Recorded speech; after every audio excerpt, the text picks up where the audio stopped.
material. Those cars were most likely the cars of. ইরানের কাছে বন্ধু ইসরায়েলের বাজেভাবে হেরে যাওয়াটা যেন কিছুতেই মেনে নিতে পারছে না যুক্তরাষ্ট্র। এমনকি ইরান ইসরায়েলের এই 12 দিনের যুদ্ধে ইরান যে কতটা শক্তিশালী ও আধুনিক অস্ত্রের সমৃদ্ধ তাতে যথেষ্ট শঙ্কিত মার্কিন প্রেসিডেন্ট ডোনাল্ড ট্রাম্পও। ইরানের করা বিজয় উল্লাস যেন ট্রাম্প ও নেতানিয়াহুর জন্য রীতিমতো কাটা খায় নুনের ছিটা।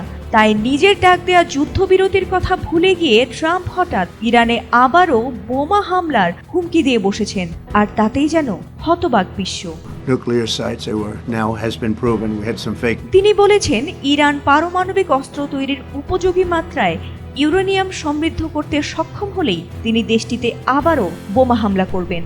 শুক্রবার হোয়াইট হাউসে এক সংবাদ সম্মেলনে তিনি কথা বলেছেন। গত 21 জুন ইরানের ফোর্দো, নাতাঞ্জ ও ইস্পাহানে পরমাণু স্থাপনায় B-2 বোমারু বিমান ব্যবহার করে হামলা চালায় যুক্তরাষ্ট্র।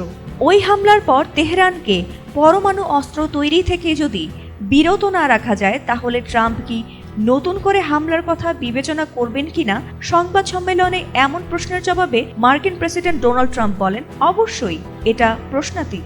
Well, we're a little early for that, but something like that, yeah. সংবাদ সম্মেলনে ট্রাম্প বলেন, ইরানের মার্কিন হামলার আগে গত 13 জুন হামলা চালায় ইসরায়েল। এরপর থেকে টানা 12 দিন ধরে দুই দেশের মধ্যেই পাল্টাপাল্টি হামলা চলে। এই সংঘাতে ইরানের সর্বোচ্চ নেতা বাজেভাবে মার খেয়েছেন বলেও নিজেদের হেরে যাওয়াকে অস্বীকার করেন ট্রাম্প। শেষ পর্যন্ত যুক্তরাষ্ট্রের মধ্যস্থতায় 23 জুন ইরান ইসরায়েল যুদ্ধবিরতির বিষয়ে তিনি বলেন, সংঘাত থামানোর জন্য সেটি ছিল উপযুক্ত সময়।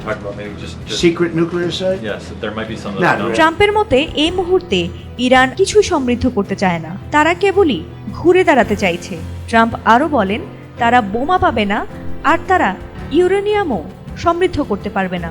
তবে ভবিষ্যতে ইরানের সঙ্গে কিছুটা সম্পর্ক উন্নয়ন হওয়ার সম্ভাবনাও রয়েছে এমন ইঙ্গিত দেন ট্রাম্প।